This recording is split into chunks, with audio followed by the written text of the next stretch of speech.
Gabi sa inyo mga kasawi, kamusta na po kayong lahat? Naway nasa mabuti kayong kalagayan at mag-iingat kayo palagi mga kasawi.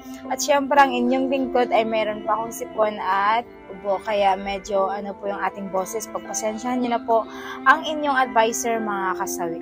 At syempre ito na po yung request ng ating mga followers ngayong gabi. Idol, pwede ba ma-inlove ang magkaibigan pero parehas na sila na may asawa, idol? Ano ang dapat nilang gawin para hindi sila matukso? Pasagot, idol, kasi naguluhan na ako sa sarili ko. OMG, so ibig sabihin mga kasawi, ang ating sender ay isang lalaki. Yun nga mga kasawi, so ibig sabihin, ang kanyang nire-request ay kung maaari bang ma-inlove ang magkaibigan pero same sila na merong asawa.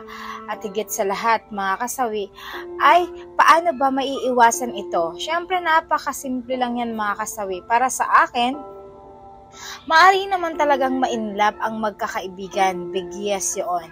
Syempre, lalo pat halimbawa for example na lagi silang magkasama mga kasawi sa bawat araw.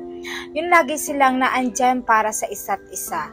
Nagtutulungan sila sa isa't isa mga kasawi na talagang may posibilidad kapag ganito na araw-araw kayo na magkakasama ay pwede kayong ma-inlove mga kasawi. Syempre nakukumpara nyo parehas ang inyong mga asawa sa inyong mga kaibigan, lalo pat inyong kaibigan ay palagi kayong nagkakasama. So syempre paano ba ito maiiwasan mga kasawi? Kapag parehas kayo na alam nyo ang limitation nyo, parehas na meron na kayong mga asawa, may in love sa inyong kaibigan kasi alam nyo parehas na meron kayong gap, na meron kayong mga kanya-kanyang asawa mga kasawi. At hindi lang yun. Kapag once kasi na mayroon tayong kaibigan, tapos alam natin kung saan yung limitation natin, diba? Kapag alam nyo parehas na kayo ay may asawa na, syempre alamin ninyo kung hanggang saan yung limitation nyo. Kasi kahit kayo sa sarili nyo, kapag alam nyo yung limitation nyo na hanggang dito lang, hindi kayo pwedeng ma-pull sa isa't isa kasi alam nyo na parehas kayong taken. Yan yung lagi nyong ima-mindset mga kasawi. Kasi kung iisipin nyo, kung puso yung papairalin mo, talagang may posibilidad na talagang mai-inlove ka sa kaibigan mo kasi hindi ka nag-iisip na meron kayong limitation at meron kayong jowa parehas. Meron kayong asawa na merong masasaktan kapag once na pinagpapatuloy mo ang iyong pakikipag sa iyong kaibigan. Lagi mong tatandaan. Kasi wala namang problema na meron tayong kaibigan. Siyempre, kailangan naman natin sa buhay yan.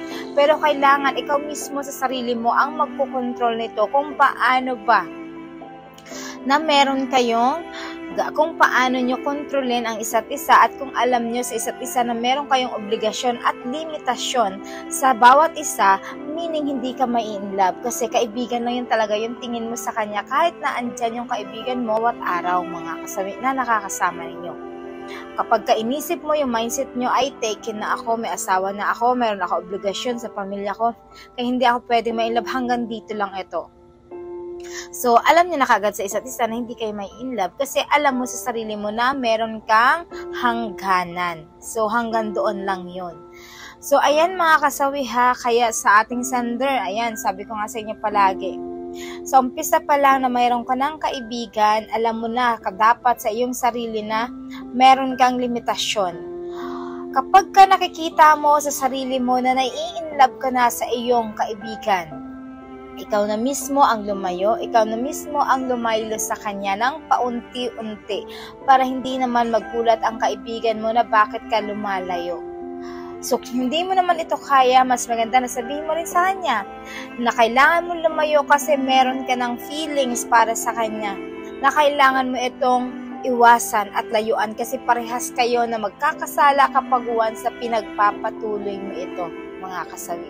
So, yan lang. Ganun lang kasimple, mga kasawi. Ayan, sa ating sender. Sana yung naliwanagan ka sa aking advice. Maraming salamat. Ayan, sa ating mga commenter, pwede kayo mag-comment tungkol dito. Maraming salamat sa patuloy na pagsuporta niya sa akin sa walang sawang pag-share at pag-comment, mga kasawi. Mahal kayo ng inyong advisor. Magandang gabi, mga kasawi. Bye!